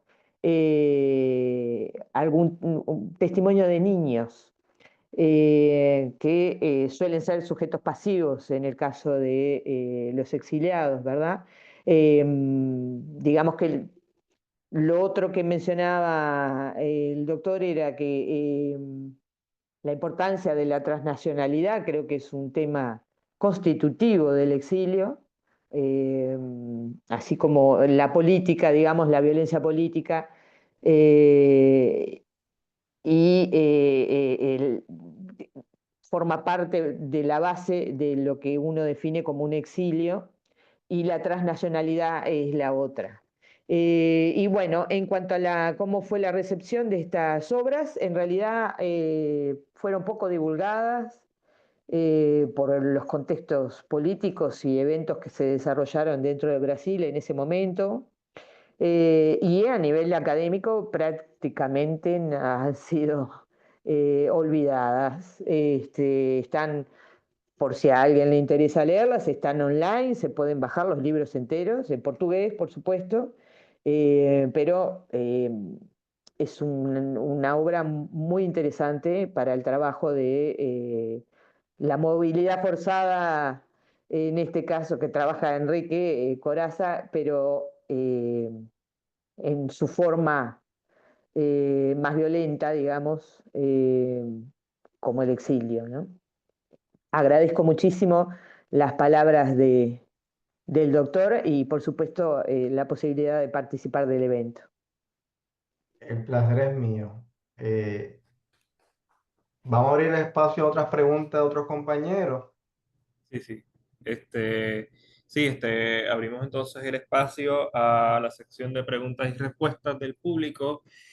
Para quienes están conectados, si alguien tiene preguntas, puede escribirlas entonces por el chat.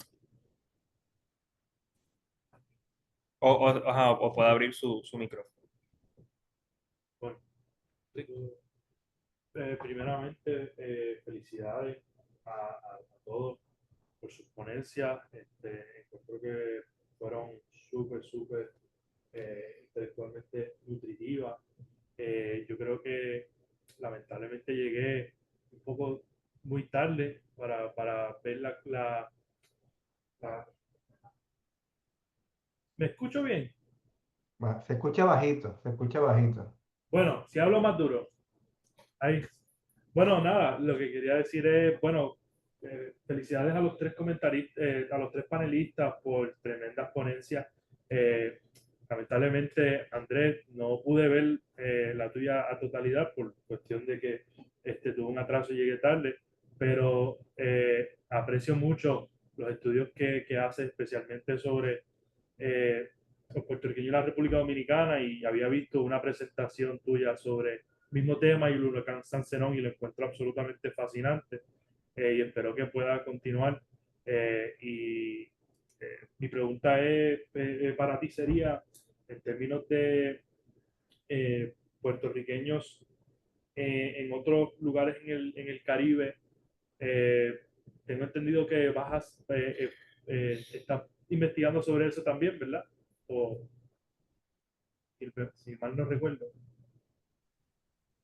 Bueno, yo he estado tratando de ver en qué partes, porque yo más bien ahora, en estos días acá, yo me estaba enfocando tanto pues, migraciones transcaribeñas, pero no solamente de puertorriqueños, porque aquí en este momento también no era, habían cubanos, habían españoles, habían personas de las Indias holandesas que también fueron reportados, repatriados a sus propios lugares, incluyendo, por ejemplo, eran como 100 familias españolas que fueron llevadas.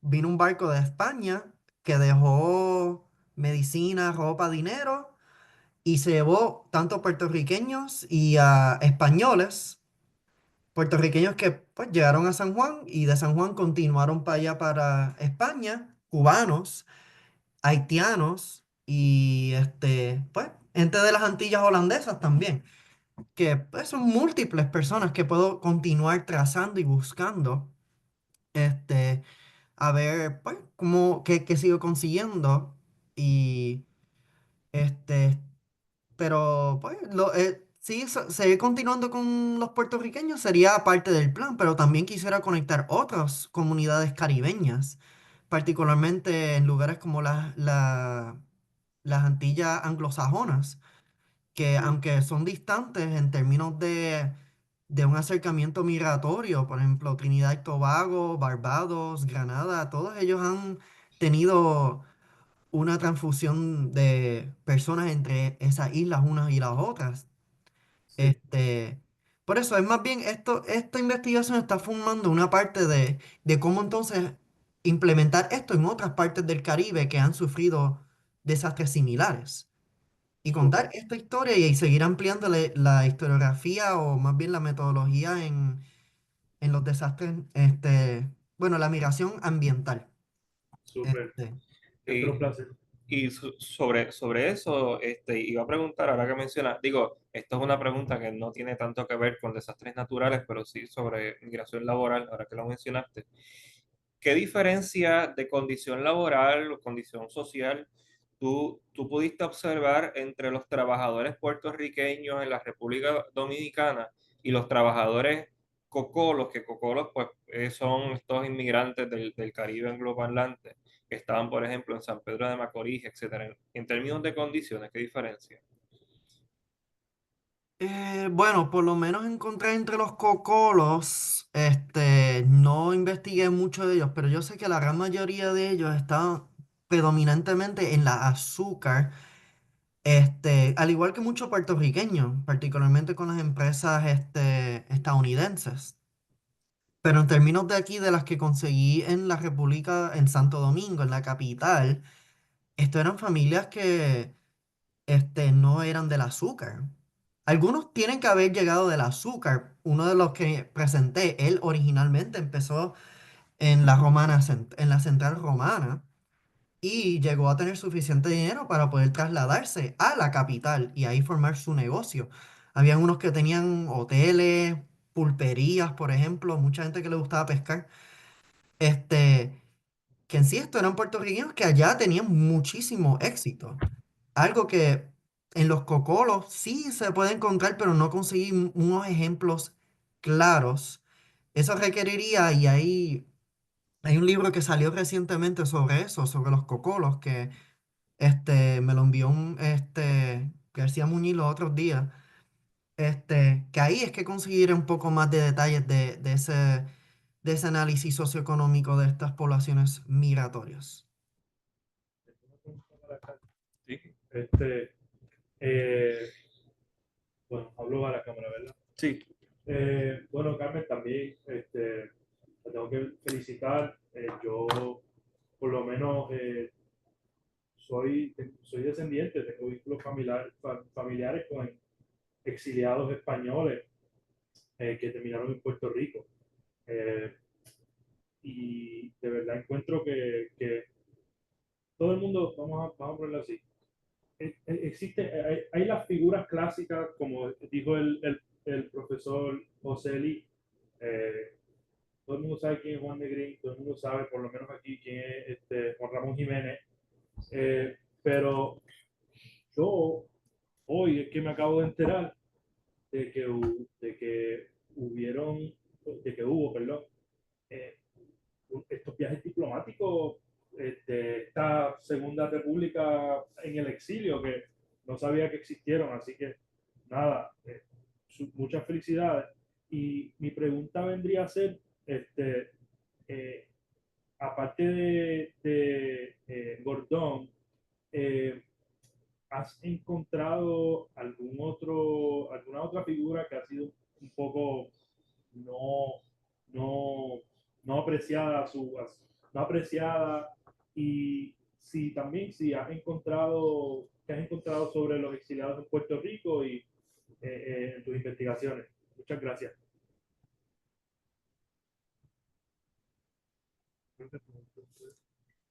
Bueno, muchas gracias por tus palabras. Realmente yo me he querido centrar en Gordón Ordaz, así que no he investigado sobre una otra figura, aunque sería realmente interesante. Y de Puerto Rico, la verdad es que no he investigado mucho porque yo me quiero centrar más en Cuba, pero seguramente que también hay algunos exiliados que también tuvieron un gran papel importante allí. Una cosa que a mí, ¿verdad? Perdona, una cosa que a mí ¿verdad? Me impresiona es cuán lejos, ¿verdad? Cuando pasan estos eventos de exilio, cuán lejos pueden llegar los exiliados a países que yo ni pensaba. Eh, Así que nada, es un ámbito muy interesante de estudio y aprecio mucho la investigación. Sí, Gracias. si alguien tiene alguna pregunta, ¿qué? Si tú, ¿no? Ok, pues tengo también otras preguntas para los ponentes. Andrés, y estos puertorriqueños que estaban en la República Dominicana, eh, ¿tenían ciudadanía dominicana o era alguna especie como de visa de trabajo o algo así por el estilo? En este caso, ellos tenían pues la ciudadanía, bueno, estadounidense, aunque en uno de los documentos me aparecían, porque dependiendo donde tú buscabas, a veces el documento decía, de Estados Unidos, pero dependiendo del año que entraban, a veces decían Puerto Rico. So, si eran del 1898 para atrás, la ficha decía puertorriqueño.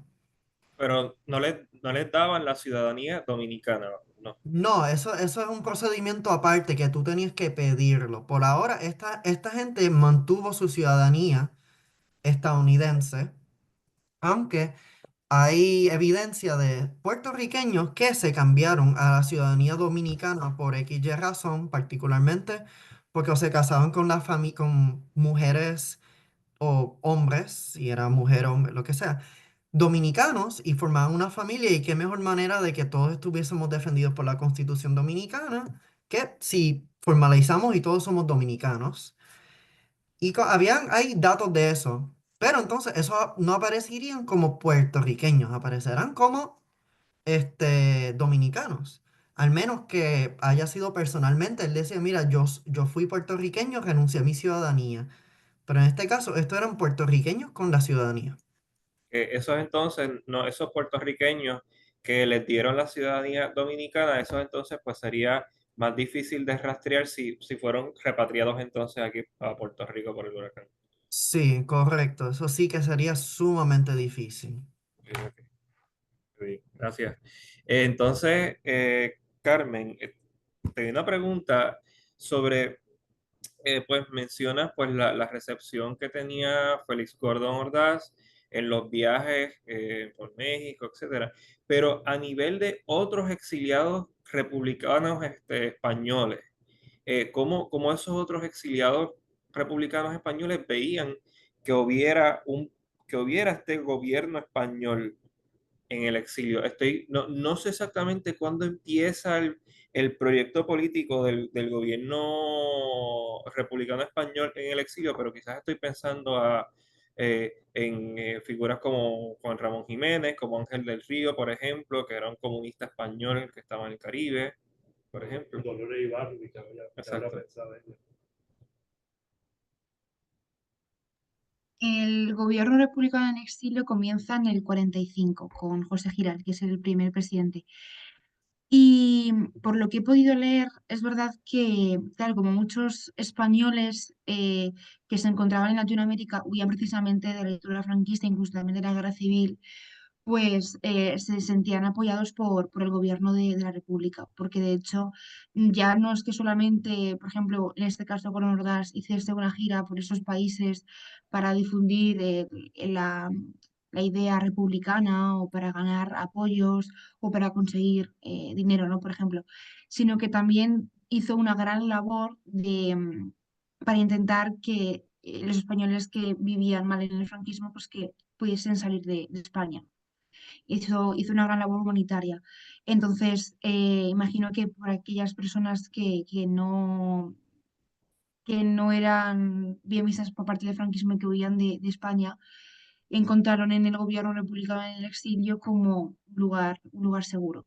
Pero es verdad que tendría que informarme más porque normalmente lo que se suele ver de documentación y demás, y trabajos incluso también hechos, no tienen que ver tanto con el gobierno republicano, sino con exiliados españoles en concreto. De hecho, como he dicho antes, yo me quiero centrar en Cuba y, por ejemplo, hay muy poca información que hable del gobierno republicano y relaciones en Cuba, solamente se habla de exiliados españoles.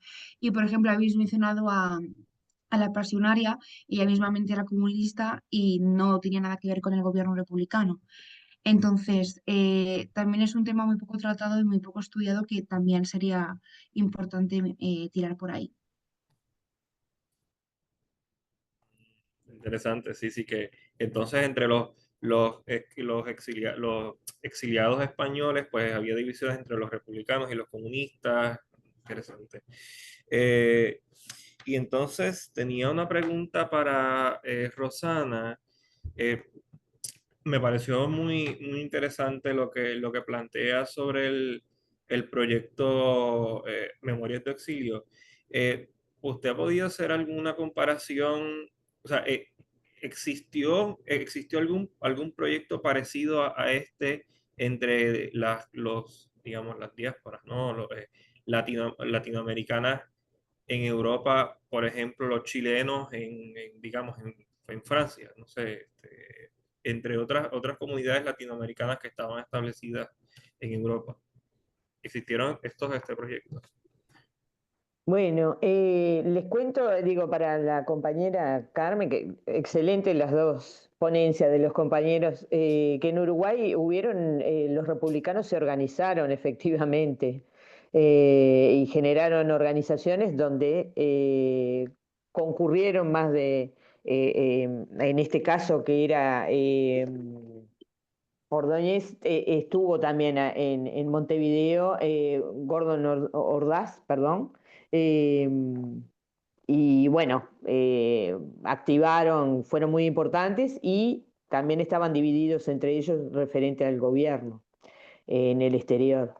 En cuanto a lo que me consultabas, en realidad hubieron organizaciones, no publicaciones de esta índole, o sea, no he encontrado publicaciones que se impulsaran desde el exilio, mucho menos con la intención de publicarse en los países. Em, en este caso, o sea, los chilenos que tú mencionas sí se organizaron en Europa, los uruguayos también se organizaron como forma de, había, en cada país que estaban, había un comité de exiliados para divulgar y denunciar las situaciones que estaban sufriendo los uruguayos con la dictadura, ¿no? El tema de las torturas, por supuesto los argentinos también estaban organizados, el tema de los desaparecidos fue algo que en la comunidad auxiliar estuvo presente desde los primeros momentos y que se utilizaron todos los medios durante mucho tiempo, ¿no? De denuncia. Eh, en Uruguay la dictadura duró 13 años, Argentina fue la que tuvo menor tiempo, digamos, eh, pero Chile también duró muchos años, entonces eso también perfila o caracteriza, digamos, de manera diferente los grupos acorde del lugar de origen, ¿no? Por un tema de que inmediatamente que se dio la reapertura democrática en los diferentes países, la gente volvía, tenía la intención de volver, muchos, lo que sucedió es que volvieron, no se adaptaron y volvieron a irse ya como migrantes, ya no como exiliados, o sus familias, ¿no? Sus hijos que habían crecido en el exilio o que nacieron en algunos casos en el exilio, muchas veces terminaron retornando al país que los acogió, ¿no? O que les dio la ciudadanía por una cuestión de no poder adaptarse a un nuevo país que no era el que habían dejado los exiliados, ¿no? Era un poco lo que el doctor mencionaba, es una experiencia profundamente humana y de las más antiguas además en la historia de la humanidad, ¿no? Los destierros, que han transversalizado, digamos, la historia de los seres humanos, pero sí hubieron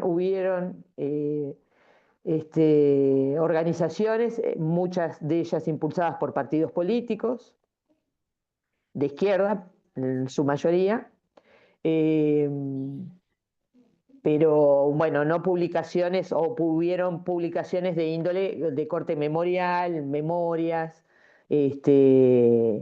pero no han sido los exiliados, no han sido los constructores de la historia o de la narración de la historia de los acontecimientos, digamos.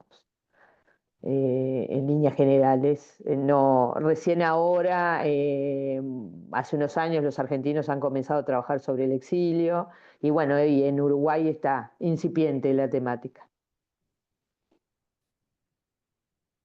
Tengo una última pregunta. Carmen, usted había mencionado que la República en exilio se declara en el 45, ¿verdad? Interesante porque, por lo menos, mi vínculo familiar, mi tío abuelo es de Puente de Valleca y trata de resistir a Franco por 6 años y precisamente se va en el 45 a Argentina primero y después a Puerto Rico. Mi pregunta sería si cuando se declara esta república en exilio, hay una ola de españoles que salen de España como que para buscar refugio en esa república exiliada. Pues no te sé decir porque realmente no lo sé, pero es muy interesante tu pregunta.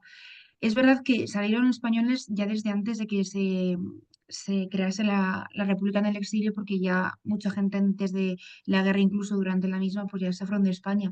Pero es muy interesante lo que dices porque estaría muy bien estudiarlo, así que gracias por tu apreciación. Gracias.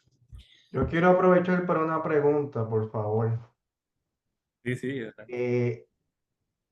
Más que nada para Roxana y Carmen, ¿cuál sería el futuro de estas investigaciones? ¿Cuál sería el próximo paso? ¿Cuál es el objetivo final? Porque ¿verdad? Quisiera conocer más. Bueno, pues esta investigación forma parte de mi trabajo fin de máster, que lo quiero hacer sobre las relaciones entre el gobierno republicano en el exilio y la Cuba de Fidel Castro. Entonces, para poder estudiar esto, como he dicho anteriormente, hay muchos estudios que hablan de los exiliados españoles en Cuba, pero muy pocos que hablen sobre el gobierno republicano. Entonces, yo escogí a Félix Bruno Ordaz porque me parece que es un político que lo ejemplifica todo muy bien, que además tuvo su etapa de embajador en Cuba y que viajó a Cuba y que conoció a Fidel Castro, con el que se entrevistó durante unas 4 horas y ya, incluso antes de que él se declarase comunista, Gordon Ordaz ya veía un poco por dónde tiraba. Entonces, esto va a formar parte de eso, de ese trabajo fin de máster y me gustaría pues también incluir este viaje. ¿Y Roxana? Bueno, en mi caso yo me encuentro estudiando el exilio brasilero en Uruguay del presidente de Brasil en el momento de Joan Goulart, pero en realidad lo enmarco en el estudio del exilio como lugar de represión. Mi tesis de grado fue el exilio como lugar de reorganización política de los que fueron líderes, Joan Goulart, que era el presidente, y Leonel Brizola, que en ese momento era una figura muy importante, fue muy relevante en la historia del Brasil, eh, y que ambos se exiliaron en Uruguay por muchos años. Y bueno, ahora en la continuación de esa investigación es el exilio como forma de represión y vigilancia, o sea, trabajar porque es un periodo de pre-cóndor, antes del 75, cómo se construyó, digamos, en las fuerzas policiales, militares y de ambos países, de Brasil y Uruguay, intentar descubrir o intentar analizar cómo construyeron una red de vigilancia a la que sometieron a estos dirigentes. Y en este caso concreto de esta experiencia, de estos testimonios, tienen que ver con incluirlos como otros testimonios de denuncia de la situación. Pero y la búsqueda sobre todo de restos de estos testimonios, ¿no? Porque han pasado muchos años y bueno, todavía no se ha trabajado como para poder ver si se puede llegar a algo que haya quedado, grabaciones que no se hayan publicado. Es complejo. Excelente. Muchas gracias. Gracias a usted. Bien, pues muchísimas gracias a todas las personas que han participado hoy. Y no habiendo más preguntas, le damos, finalizamos este panel, no sin antes invitarlos a la conferencia plenaria titulada Cimarroneando Andamos, las mujeres negras y política en el Caribe colombiano, ofrecida en la tarde de hoy de 5:30 a 6:30 de la tarde, hora de Puerto Rico, en la sala multiusos del Centro de Estudiantes con la doctora Amber Henry de la Universidad de Harvard. Muchas gracias a todos. Muchas gracias. Gracias. Gracias. Un gusto. Un placer para nosotros y esperemos que en un futuro, ¿verdad? Las compañeras puedan asistir presencialmente a la ciudad de Puerto Rico. Un gusto. Estamos con los brazos abiertos. Gracias. Gracias, un placer.